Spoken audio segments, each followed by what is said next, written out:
Jai Shri Krishna.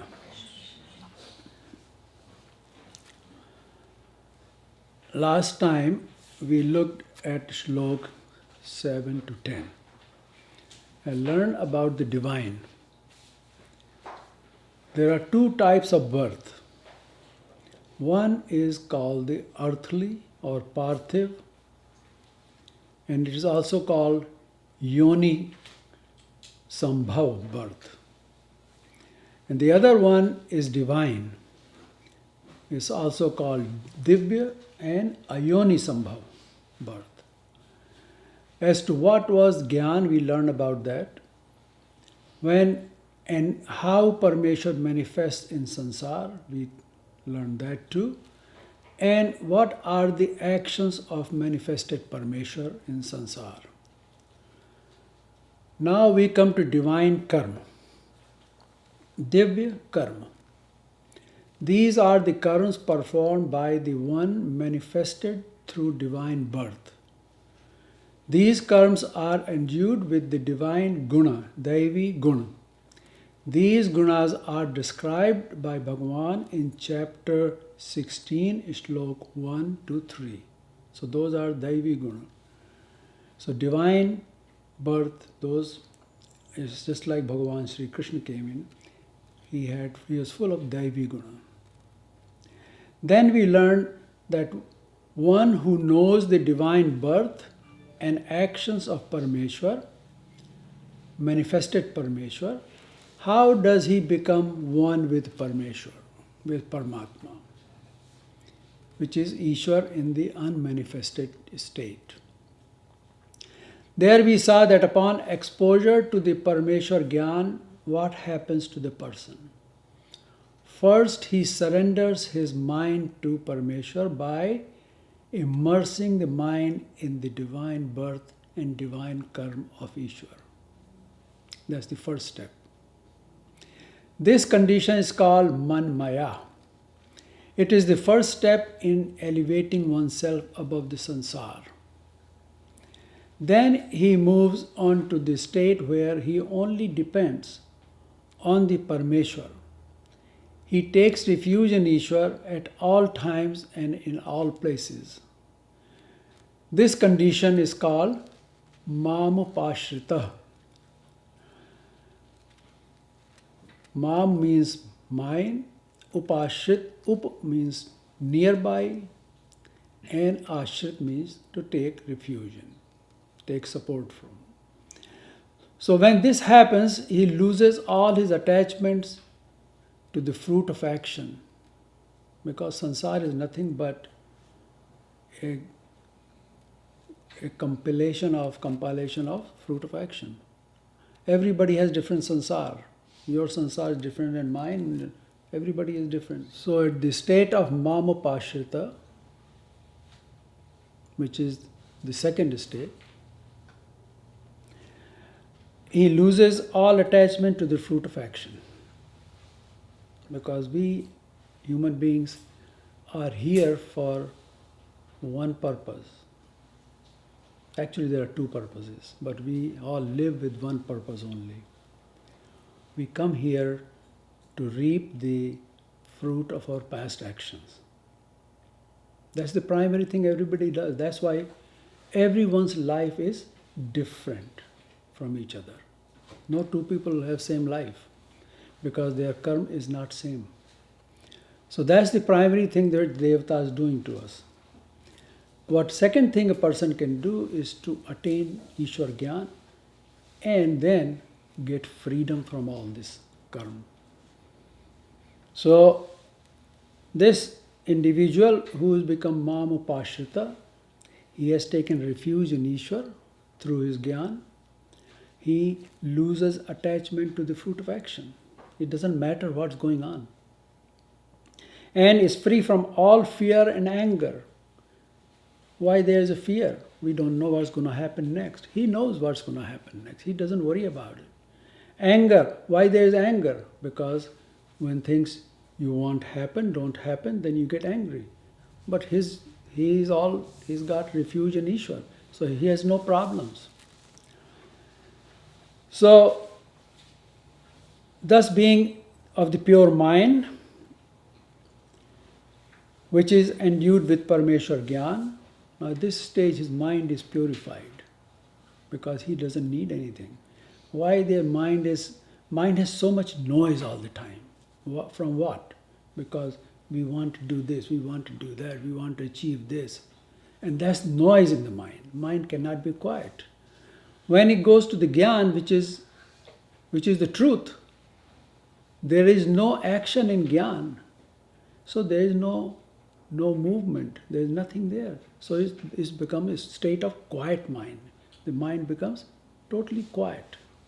Means there is nothing going on in the mind. It's only one thing he's doing is pursuing his goal to achieve Parmeshwar. So he cleanses himself with this clean mind. He cleanses himself by removing all of his past karma. This is the condition called Jnana Tapasa Puta. So how you clean things? There's different ways of cleaning something in this world. One is by burning heat. Heat cleans it. That's autoclave, all the time we do that, right? Other one is with wind. Wind, breeze also cleans. If there's some dirt, you just blow it off, right? So there are other ways of doing water. You wash off with water. So there are 3-4 different ways of cleaning. But those things are for the worldly cleanliness. This is cleaning the mind, and Gyan is what cleans the mind. Nothing else can clean the mind. And how does it clean the mind? By taking care of his mind. He doesn't think anything, his mind becomes quiet, totally quiet. So that is Jnana Tapasa Puta. Puta means pure. Gyan Tap. With the fire of Gyan, he becomes pure. What becomes pure? His mind becomes pure. This way, one becomes one with Parmeshwar. And that stage is Madbhav Magata. Madbhav Magata. These are the 4 means to be one with Paramatma. The result of taking refuge in Parameshwar and to depend only on Him is being one with Him. Those who have achieved this state are described later in the shlok 19 to 23 of this chapter. This path is taken by only few humans. Not everybody takes this path. Most do worship wanting something or the other from this world. Bhagavan says, I provide them with and fulfill their desires too. See, here's the important thing. Bhagavan is saying, whatever you want, worldly things, I can give you those too. It's not that you don't have to go anywhere else. And on top of that, he gives Gyan. Because the whole creation is made by Bhagavan. It is his creation. And all these other entities, devatas and other their Gyan is very limited Gyan. And their powers are limited, not like Ishwar power. So they are allowed to give only what is supposed to be given by them. They cannot give everything. Ishwar can give everything. Whatever Devta gives, Ishwar can give that and beyond, which is Gyan. So here Bhagavan is saying that I provide them, anybody who comes to me, I provide them completely fulfill their desires of the worldly things too. So what he's saying, he's telling Arjun, you don't need to go anywhere. Just, that's why he say, Man Mana Bhav. Put your mind into me. So this Mamupashrita, Manmaya Manupashrita. So if you become that way, totally dependent on Parmeshwar himself, you got the big bank, you got everything. And you got the backing of the most powerful entity that there is, which is Parmeshwar. There is nothing beyond. Says, Ye yatha mam prapaddante. ये यथा मां प्रपद्यन्ते तांस्तथैव भजाम्यहम् मम वर्त्मानुवर्तन्ते मनुष्याः पार्थ सर्वशः. Bhagavan says, O Arjun, with whatever way, bhav, whatever way one takes refuge in me. If a person takes refuge in Parmeshwar as a grahast, he is in grahast ashram, he takes refuge in Parmeshwar. Or he takes refuge as a sannyasi, or he takes refuge in any way, whatever for his life is, state it is. So one takes refuge in me and worships me. I, in the same way, verily bestow their desires completely. Whatever way they come to me, I fulfill their desires. That's what Bhagavan is saying. Ye yatha mam prapadyante. Prapadyante means prapatti. Prapatti means to come in, take refuge in. Prapatti means sharan, to take refuge. So whatever way people come to me, with whatever bhavana they have, I fulfill their desires. In every way, my devotee follow my path. In Shlok 10, Bhagavan talked about those who do the bhakti with no desire. Nishkam bhakti. That's what we learned before this. That's why we saw those 4 stages where people who pursue those 4 stages, they go through the 4 stages through Gyan and go and be one with Paramatma. Now here, Bhagavan is saying that he fulfilled desires also, worldly desires too. So it's different. One need not go anywhere else. Here Bhagavan anticipating that objections that he is partial to some and unkind to others, since he blesses some with Gyan and leaves other in darkness and misery. So this is something people may say. He makes clear here that it is not due to any difference in his attitude towards people. Instead, it is of their own choice. If they choose to come to him, he will take care of their desires and everything else. But if they don't choose to come to him, it is their choice. One thing about Ishwar is, he doesn't force anybody to do anything. You are free to choose whatever you want to do.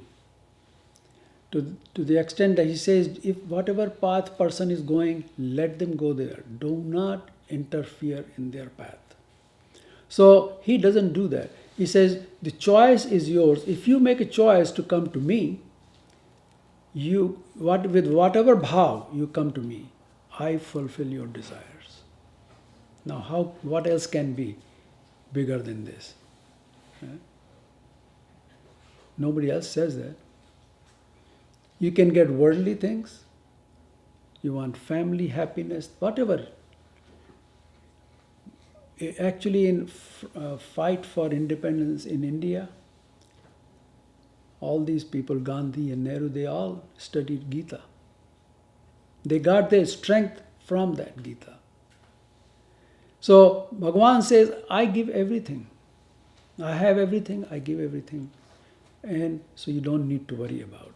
But the choice is yours and yours alone. I do not discriminate with anybody, Bhagavan says. Those who come to me for Gyan, I give them Gyan. Those who come to me for other things, I give them those too. But if you don't come to me, I can't help you. So, Bhagavan says, Arjun, one day everyone will end up on this path of mine. That is for sure. So we need to understand that Parameshwar not only imparts Gyan, but fulfill other desires also. And if a person is on Ishwar path and he's got certain desires he wants to be fulfilled. After once desires are fulfilled, all will take the path to be one with Parmeshwar. Because they already have the practice of worshipping Paramatma. See? They don't have to learn new tricks. All they have to do, just like we said before, is channelize their thought, channelize their mind from worldly thing to Gyan. Worship is the same, but from worldly things to Gyan. And you get that too. So it becomes really simple and easy. Therefore, we should not ask ourselves, we should ask ourselves, do we really need to worship anyone other than Parameshwar? That's the question. From this shlok, it is very clear that there is a hidden question for all of us. Do we really need to go to 10 different places, worship this, worship that, worship that God, worship whatever, when there is one place you can go and get everything? So the question is whether we need to worship anyone other than Parameshwar. However, Bhagavan knows that humans listen to one another. That's the beauty of human beings. They like to listen to one another. They don't want to listen to Bhagavan. They listen to what you doing? Yeah, okay, this work for you? Great, I'll try this now. They listen to one another. They don't go read Gita. They don't want to read Gita. So, this is because it is difficult to find one who can convey Ishwar Gyan, and not many people want to listen to it also. This is the biggest thing I hear. Well, Gita, I'll learn Gita, read Gita when I get old. It's associated with old age. But here it's a different story. Bhagavan says, it doesn't matter. You are born as a child, you can worship me. You are adult, you are family, you can worship me. At any stage of life. And whatever you want, you get it. Biggest thing we got to remember is the relationship between the Jeev and Ishwar is that of father and son. So a father, I have said that before too. A son always goes to his father in case of distress. And he knows that father will come through. But here what happens is, due to delusion, more people do not take that route. That's the problem. And how you cut the more? Through Gyan. People follow other people blindly. That's the truth. You can see right now going on all over the world. A good example is in India, students go to Hanuman temple on Tuesday. Right? Everybody goes to Hanuman temple on Tuesday. So they pass the examination. First of all, if you have not studied and prepared for the examination, how can you pass it? Secondly, why worship only on Tuesday? The similar thing happens all over the world. And in every religion it happens. If something worked out for one person, how do you know that it will work for you? Because everybody's case is totally different. All such actions are due to the ignorance, ajnana. We don't know, so whatever I heard from, it worked for this guy, it'll work for me too. It's worth a try, people say, right? That's all ignorance, all ajnana. Most humans follow the path of Devata Bhakti with the purpose of obtaining the worldly pleasures. So now Bhagavan tells Arjun about those people who worship Devata. In the next 3 shlokas, Bhagavan is going to talk about that. So Bhagavan says, काङ्क्षन्तः कर्मणां सिद्धिं यजन्त इह देवताः क्षिप्रं हि मानुषे लोके सिद्धिर्भवति कर्मजा. Kankshantah siddhim karmana. Kankshat means akanksha, longing. Longing for the success of their karma. Kankshanta siddhim means success, karmana of their karma. Ihe yajant devata. In this world, humans worship devata. He means because, why they worship? Manushe loke. In this human world, siddhim bhavati karmaja. The success from the karma is attained kshipram, quickly. Why people do that? Very clearly Bhagavan is telling here. That in this world, people worship devata. So that they get success from the karma is attained for their karma. They get success in their karma. Right? People go to temples, do some pujas before starting something, right? The common saying is, when are you going to do Sri Ganesh for this thing, right? Means, puja kab karo? When are you going to do the puja? So, and why they do to Devata? Because the success from the karma attained quickly there. Devata does not really see or care whether that karma is going to be beneficial to you or not. Devata's job is just to give the phal of the karma, administer the fruit of the action. They are not looking out, just like Ishwar does.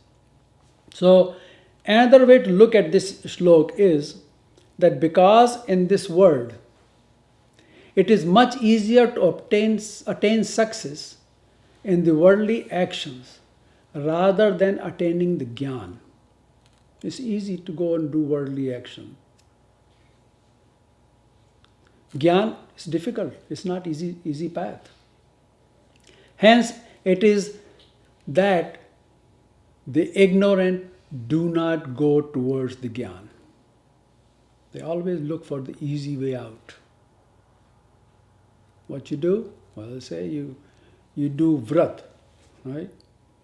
Friday you do vrat, and your desire will be fulfilled, right? So it's very simple. You don't have to do anything else. Just do vrat. And there too people cheat, so it doesn't matter. But in Gyan, it puts the onus on you. You have to learn. Not just by acting something, doing something physically. You have to actually learn what it is. And you have to keep learning and keep it alive with you. See? Which is difficult to do. Which requires mental exercise. People's mind is somewhere else. Their mind is in getting some fruit of this action or that action, get this done and that done. Make money or whatever it is. So the mind is engaged there. How can they get jnana? There is not enough time. Mind is not free to get jnana. So the people pursuing the jnana are few and far between. Very few people pursue the jnana. A lot of people will give the lip service. Yes, I like doing this, I like do this. In reality, deep down, they're not going to do anything. They always take the easy way out, and in this, they have a lot of company. I mean, everybody is going after that. The people pursuing the jnana are few far between, whereas there are many who worship Devata for attaining worldly things. Very few people want to get jnana. But for Devata, giving something, because Devata is really ready to give you something. You see? Lottery aa jayega. You get your lottery ticket. So everybody is after that. This is because Devata gives the result, Siddhi, very quickly, A good example of this is, now here is a good example which everybody can identify, is the comparison between the bank and a private money lender. A bank will lend money only after checking your credit report. See if you can pay. What is your payback history? Whereas the private money lender is eager to lend the money at high interest rate. Mafia is a good example of it. There is another important point to be made in this regard. There is only one Parameshwar and many, many Devata. Among Devata, there is hierarchy. One Devata is lower, smaller, higher Devata, higher. And they have, the difference is in their power, in their jnana, everything, they are different. So, if one is worshipping a Devata for something, first of all, people don't even know which Devata they are worshipping. They don't have the jnana of Devata. So, if you are worshipping for something and the Devata fulfills that desire, you got it, lo and behold, you got it. However, this person has also performed an action before, and the Devata for that action is of higher power. You follow now? If we have done some action earlier, which we don't know, we forget. We do a lot of things, we forget. And that Devata has got much more power than what this Devata is. Then what will happen? That Devata will, the higher Devata will administer the fruit of that action, thus negating the fruit of the action of the current desire. It come in the way. Okay? So this Devata will give something, but it will be taken away. A lot of people have kids, for example, and they wish for children, they do a lot of prayers and stuff like that. They do get the kid, but the child doesn't live very long because the karma of that child and the parents come in the way.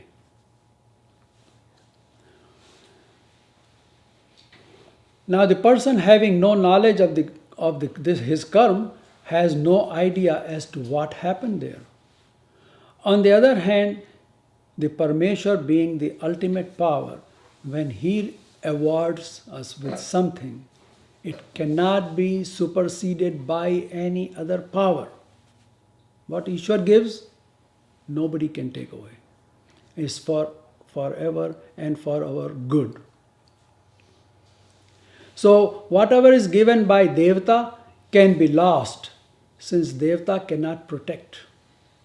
Devata is there only to give, not to protect what they give. In this world of humans, Manushyalok, the result of karma are obtained quickly, therefore humans constantly remain engaged in karma. They are always doing some karma.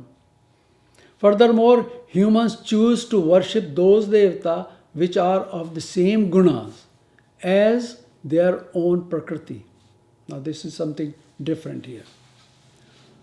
Some people will worship some Devata. Why?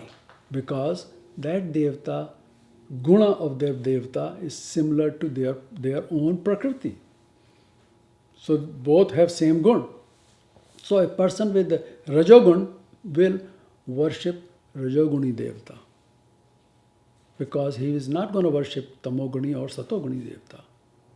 One who's got Prakriti of Tamogun, he will always worship Tamoguni Devata.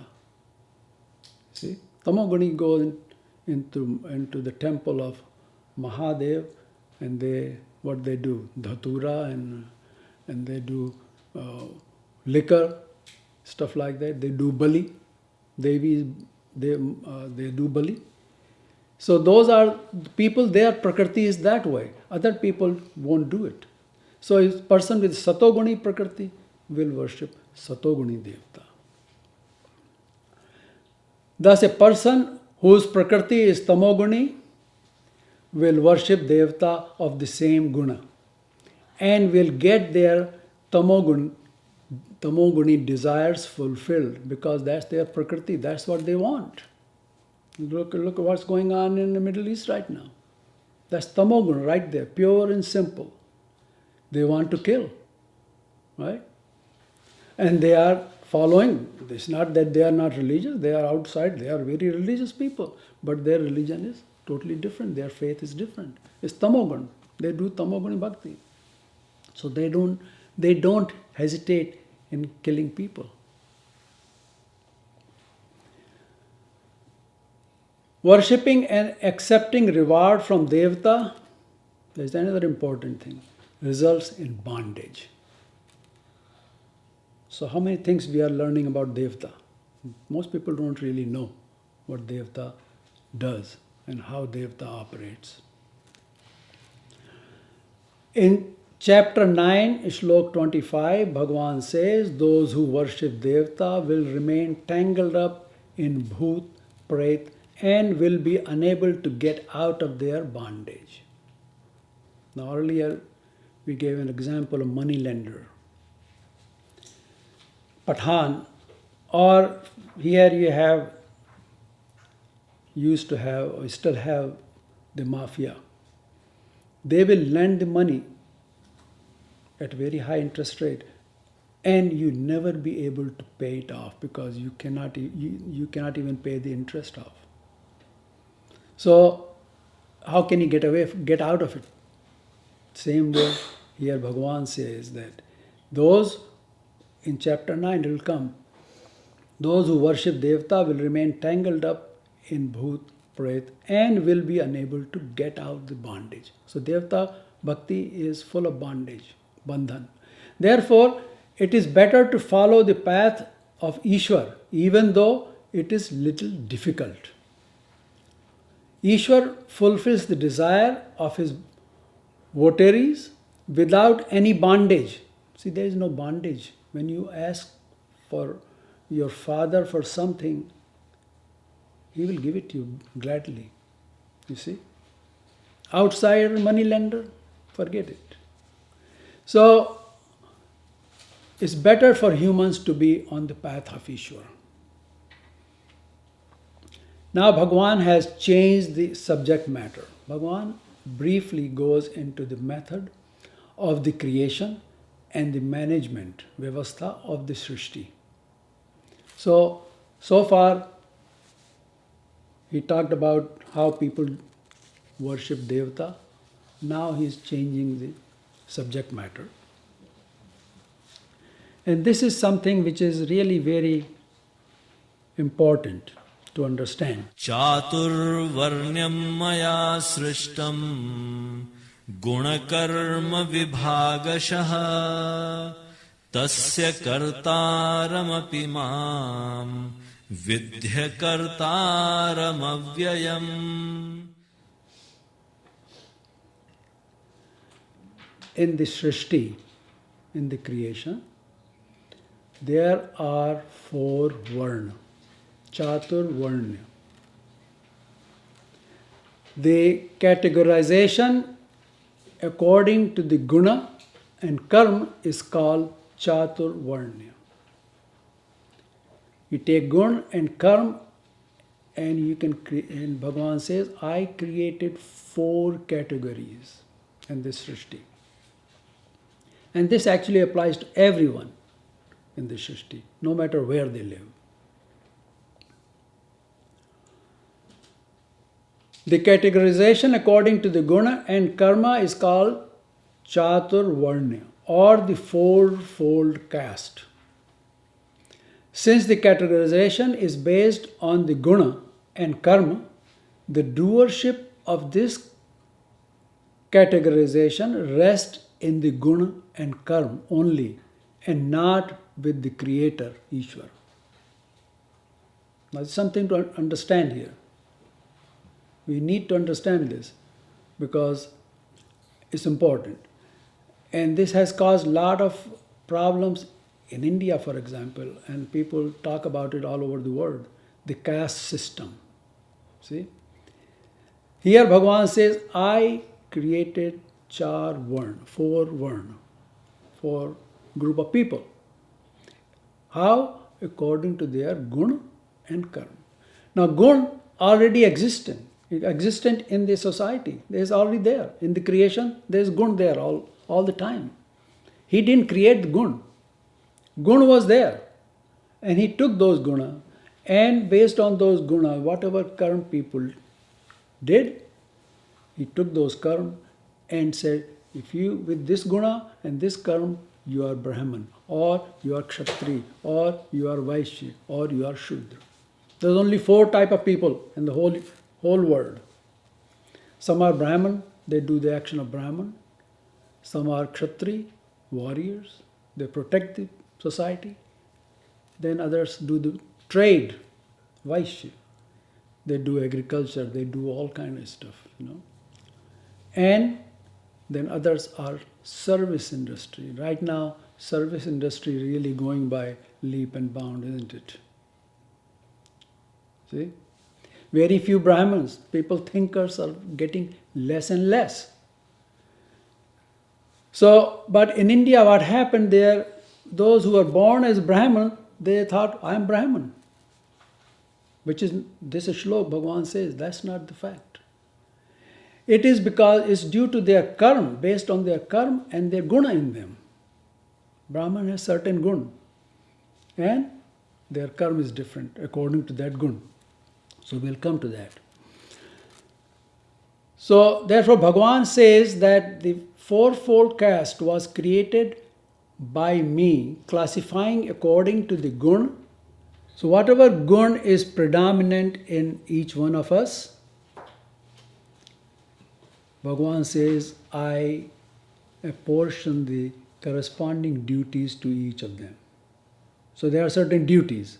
If somebody is Brahman, there are duties to be fulfilled by that individual. Kshatri, there are duties. So, though the originator of this, of what? Creating the 4 varnas. So, though the originator of this, know me to be the non-doer, because I am changeless. Okay? Bhagavan says, I created these 4 varnas, but don't consider me to be the doer of these 4 varnas. This is something we need to understand. This is the simple meaning of this shlok. Now we need to understand to what is the relationship of this shlok here. Why? What is the relation to this shlok? Why Bhagavan did change the topic all of a sudden? Bhagavan wanted to tell us that although in this sansar humans perform Devta Bhakti, all that is obtained here is only by karma. You cannot get here anything without performing a karma. This is, you got to do karma. You can't just sit around and everything will happen. No. By saying Chaturvanya Maya Shashtra, Bhagavan is inferring that he has created 4 type of people in this world, creation. In Shlok 12, he said that in this, the human world, people worship Devta. Here Bhagavan is telling that those people are of 4 types. The people who worship Devta are of 4 types. This word is for them. These 4 types of people worship Devta to receive some worldly pleasures. Just like we saw earlier, the one with the tamoguni pravritti will worship tamoguni Devta to fulfill his tamoguni desire. Same way satogun, same way rajogun. Now we will go deeper into the meaning of the shlok. In the Srishti, all living things, which we call prani, including human beings, they include human beings, animals and birds, pashu pakshi, and vegetation, also called aushadhi. Here we're changing a little bit, so just keep the thought and pay attention to this. And then there are some non-living things like minerals. We call khanij. They are mined, so they are minerals. Why these names have been given to these entities? Why did we say human being as manushya? Why we say pashu pakshi? Why we say vanaspati, aushadhi? And why we say khanij?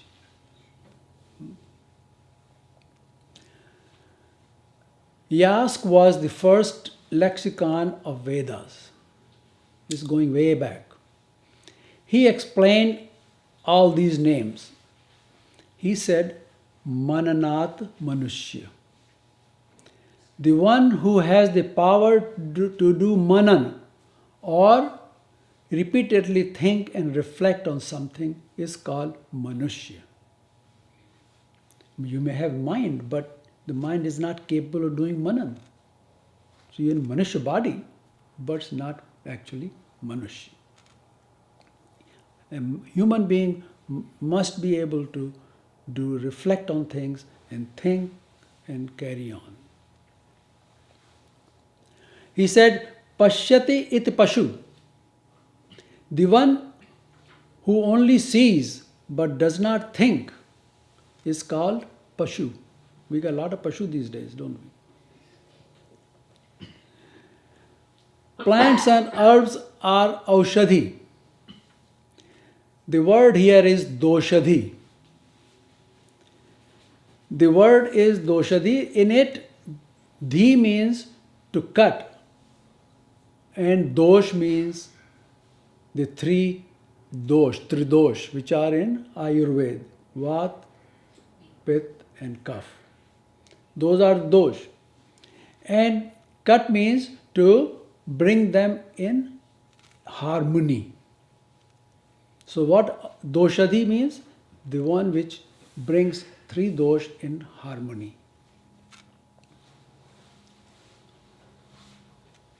So whatever cuts or brings the three dosh in harmonious state is called doshadhi. Now in Sanskrit there is rules. So when we remove the letter da from doshadhi, it becomes aushadhi. So it's called aushadhi.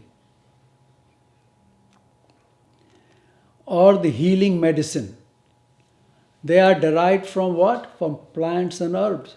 So those who have the capacity for manan are manushya. Those who can see or only see are pashu. And whatever harmonizes the three dosha is aushadhi. And whatever is obtained from mining is called khanij. Khanij, khan, mine. Khanij means, ja means which is produced from, upja, right? Khan. Whatever comes out of the khan is khanij. Same way mine, mineral. Mine, whatever comes out of mine is mineral. Now we look at the Purush Sukta. So this is one thing, just hold your thought to this. Why did I say this here? Next we'll look at the Vedas Purush Sukta. It's in Rig Veda. And the Purush Sukta is hymn number Mandal 10 and hymn number 90 of the Rig Veda. This Sukta describes the Paramatma or the Supreme Spirit. He says it's everywhere. Supreme Spirit is everywhere. How? Sahastra Shirsha Purusha, Sahastra Sahasrapad. So he says that there, in this month, he's saying that Supreme Spirit has thousands of head, thousands of hands, thousands of eyes. Means it's everywhere, you can see everything. It's pervaded the whole creation. So in this sukta, there is a mantra which is as following: Mukham kimasya kau bahu. Mukham kimasya kau bahu. He is asking a question here in this sukta, in this mantra. Mukham kimasya kau bahu kavuru pad vuchyete brahmanosya mukham isita. He's saying mukham kimasya kau bahu. What is the mouth of this Supreme Spirit? What is the what are the arms represent of the Supreme Spirit? What are the feet and what is the udar? Udar means the stomach. What represents? Why you say that he has thousands of head and thousands of arms? What do they represent? So the Rishi says, Brahmanosya mukhmasit. Brahman, the one who studies Brahma means Ved, is from the mouth. Mouth represents Brahman. Bahu Rajanyakrat. The arms represent Kshatri, the Rajoguni Kshatri, because it's through the arms that you protect. Uru Tadasya Yedeshe. The stomach, where the Vaishya is represented by stomach, because they do agriculture and they feed people and do all kind of commerce. So that is for nurturing the human beings. So Vaishya is Udar. Padabhyagu Shudro Ajayat. And the feet represent Shudra. Now here a question is being asked about the hands, the stomach, head and legs of this cosmic Purush. What they represent? The Brahman is born out of the mouth. Kshatri from the arms, the Vaishya from the stomach, and Shudra from the feet of this Supreme Paramatma.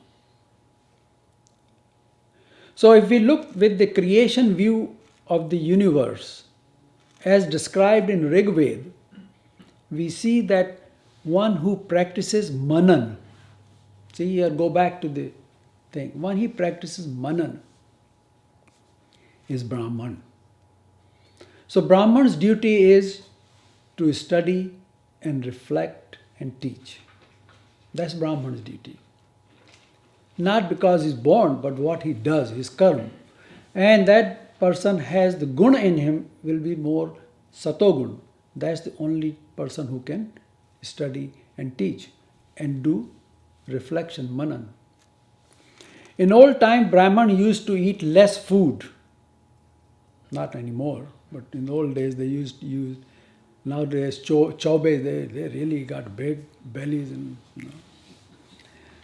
They used to eat less food. That kept their brain very active, thinking power very. They didn't become lethargic then.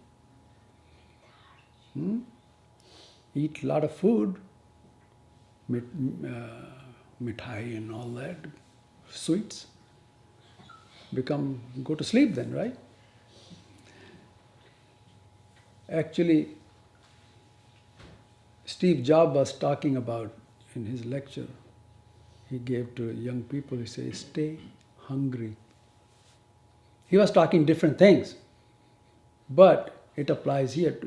If you eat less, it cures a lot of diseases also, keeps you active, more energy, and it keeps your mind active. Who eats a lot more, lots of food? I'll come to that later. That's the tamogun. Give me more, I want to eat more. Actually, this pratha or this practice of having cocktails before dinner, why that come about? Once you start drinking alcohol in the beginning, it increases your appetite. You see? Then eat lots of food. Whatever you get, you eat. You don't even look at it what it is, you just eat. The one who had powerful arms was Kshatri, because in the old days they used to fight with bow and arrow. They became king and protected others. And the ones who produced food which is related to the stomach were Vaishya. And those who did not want to engage in any of these above activities, they performed service to others and were called Shudra. This caused some objection in the people, and the people said that it advocates the caste system and makes the lower caste subservient to the elite. But the Purush Sukta describes the manifestation of Ishwar, the Supreme Purush, in the human being as well as in the creation. It's very clear. However, people did not want to understand. They say, well, I am of superior caste, right? You are lower caste. You must serve me. That's not the point here. Every human being is of equal state, whether he's Brahman, Kshatriya, Vaishya, their job is different. So in every society, we need these 4 different type of people for society to run properly. In this country is very true. Everybody is equal right, whether you do janitorial work or whatever you do, or you do teach in the college, And that is because in India it did not happen that way. It has given bad name to India and is still causing a lot of problems there. In the political system is causing problem. Just because a person is, and it's not because of their birth, it's what they do.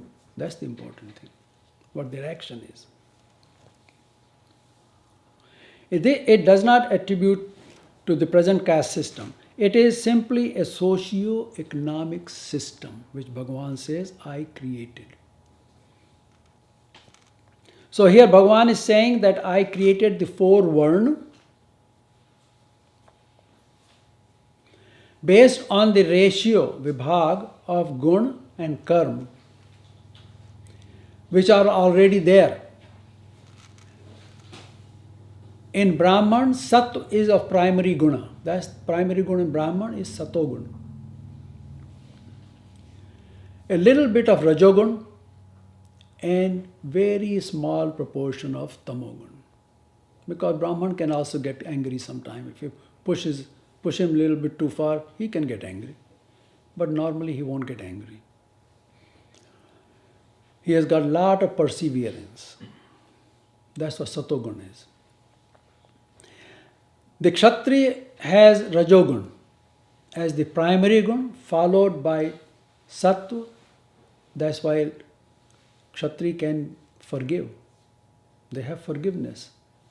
They can fight like fierce fighter, but they can also forgive, and they protect people. In Vaishya, the primary gun is Rajogun, with Tamogun in the second place, and a small proportion of Satogun in them. That's why Vaishya will always dicker for every penny, right? He's not going to let go of anything free. So that's the Rajogunin. And there's some Tamogun, then little bit Sattva. Oh, if you do enough service to him, okay, I give you this. Right? So this is the way these 3 the guna and karma vibhag has created the 4 varna. So in this way Bhagavan says that he created 4 varna. Then he says, Tasya kartaramapimam. I am the creator of the 4 varna, and know me, the changeless, as non-doer of this. Now what does he's trying to tell us? Once he says, I created it, but don't consider me to be the doer of it. me the changeless, as a non-doer of this. Bhagavan is indicating that all this happens through Devta karma. He doesn't do it. It happens through Devta karma. Now if you think about it, all these words apply only to sansar. Okay? Because all the commerce and everything goes on in sansar, not in Ishwar Marg. A person's nature or swabhav is determined by his karma, his devta karma. Whatever karma he has done, devta karma, not Ishwar karma, that makes his swabhav. This all is done based on the proportion in which three gunas are mixed in one's karma. So every karma has mixture of these three gunas, trigunatmak. So I have made this rule for mixing the three gunas. However, Bhagavan says, I am not the one who puts this rule into action. I am changeless. Now, there's the key. I am changeless.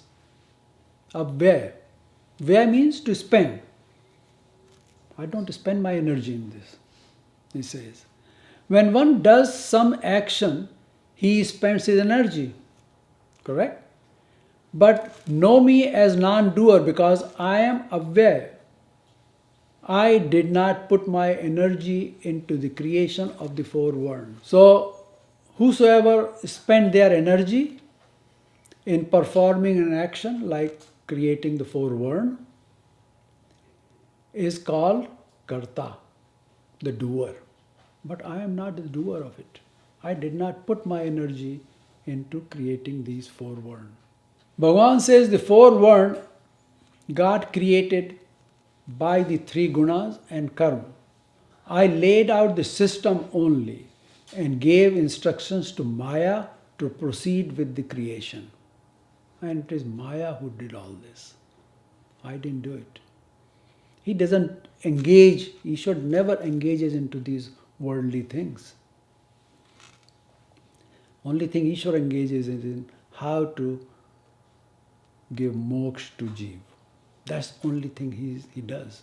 Rest of everything else is done by Devta. Under the supervision of Maya. So every individual is divided into one of these four worlds as long as they are in this sansar. He just made the rule, he says, and had his Maya implement them. Therefore, he is the non-doer. And however, since it is the rule that in that regard, he is the creator of the four worlds. Just setting up the rule, in that regard, he is the creator of the four worlds. But to actually implement it, he is not. So he is the doer and the non-doer. And that is the characteristic of Ishwar. It's called Viruddha Dharma. He is and he is not. He does and he does not. This division is not based on the birth of in any family. It is our karma which makes us Brahman, Kshatriya, Vaishya or Shudra. In chapter 1, Shlok 41, Arjun argues that in the war all these men will be killed and there will be no one to teach them the family dharma. The women of the family will become corrupt and this will give rise to admixture of caste, Varna Sankar. Here Bhagavan made it clear that it is not the family but one's own karma which is important. If you look at deeper into it, we all come alone, right? We don't come with anybody in this world. We all leave alone, right? So what we come with? We come with our karma and we leave with our karma. What we did here, we live with that. At every moment a person is alone. This is just a myth that I have this person as this relative, this and that. No. Every individual is alone, and we must learn to be on our own 2 feet. And if we need help, Bhagavan says, I am ready to help. Nobody else can help. And this is a sobering thought, and one must understand this to be successful in their life. So, people become Brahmin, but a Kshatri can also become a Brahmin. The example is, it's all through the karma. Vishwamitra was Rajarshi, Kshatri. He did his karma, he changed his karma and became Brahmarshi. Same way, here is the example of Dronacharya. Dronacharya was born as Brahmin, but he was doing the karma of Kshatri, correct? So actually, by Varn, with this way, he was Kshatri. He may be born in Brahmin family, doesn't matter, but he Kshatri. Same way Vidur. People call Vidur as Dasi Putra, which is actually a gali, it's a derogatory word. So, but Vidur, by his action, he was a Brahman. He was advising Dhritarashtra for everything. That's what Brahman's job is. So, people can change in this sansar, they can pursue their karma in such a way that they can rise above and go. That's what Bhagavan says. Traya gunya vishaya veda nistraya gunya bhavarjuna. Okay. The Ved is full of 3 gunas. And what Ved deals with? Ved deals with the sansar only. It doesn't deal with moksha. It goes only up to Swarga. So they are all 3 gunas, full of 3 gunas. You must rise above these 3 gunas. So how you do that? First, we got to get into sattva and then go into nitya sattva. Traigunya vishaya vedya nistraigunya bhavarjana. So it is possible, and the creation is made just for that purpose. So we can rise above the sansar and get ourselves elevated so we can achieve moksha. We perform karma according to our guna, and this puts all of us in one of the 4 varna. So it is we who are responsible for what we are. We cannot say that Bhagavan did this to or that to me. No, we are the one who did it to ourselves. We have to own up to that. We ourselves are responsible for what we are and no one else. This is the main teaching of the path of Karma Yoga. So the sansar has been created by and functions on karma. Therefore, the Karma Yoga is what all of us need to follow. We spent more time on this shlok since it is very difficult to understand. It's not understood properly by many people. So, now before we stop today, I would like us to understand that these 4 varna apply only to Devta karma. In the path of Ishwar, there is only one varna. As Kabir said, Char varna Prabhu ko bhaje, ek varna ho jaye. Ashtadhat paras chue, ek hi mol bikaye. These 4 varna, whatever varna we are in, we all can worship that one Paramatma, one Ishwar. So when these 4 varna, when humans in the 4 varna worship Prabhu ko bhaje, Prabhu means Parameshwar, they become one varna. They are not in 4 varna, that's one by itself. Like when 8 metals, Ashtadhat, comes in contact with touchstone, paras, they all become gold. Ekahi mol bikaye. They all have same value, whether it's steel or iron or copper or whatever. Same way in sansar, when we are in these 4 worlds, because of our devta karma, we have these different classifications. Some is Brahman, some is this. But when any of us worship, no matter what world we are in, worship that Paramatma, then we become that gold, purified. Jnana tapasa puta. So this differentiation of the 4 worlds disappears and all of them become Ishwar Bhakt. Ek varna ho jaye. Because there is only one Ishwar. Next we will learn about the divineness of Ishwar Karma and effects of its knowledge on all of us. So that is for next time. Until then, just reflect on it. Become a Brahman now. Okay? Just reflect on it, think about it, study it, and then we'll proceed from there. Because this is the foundation.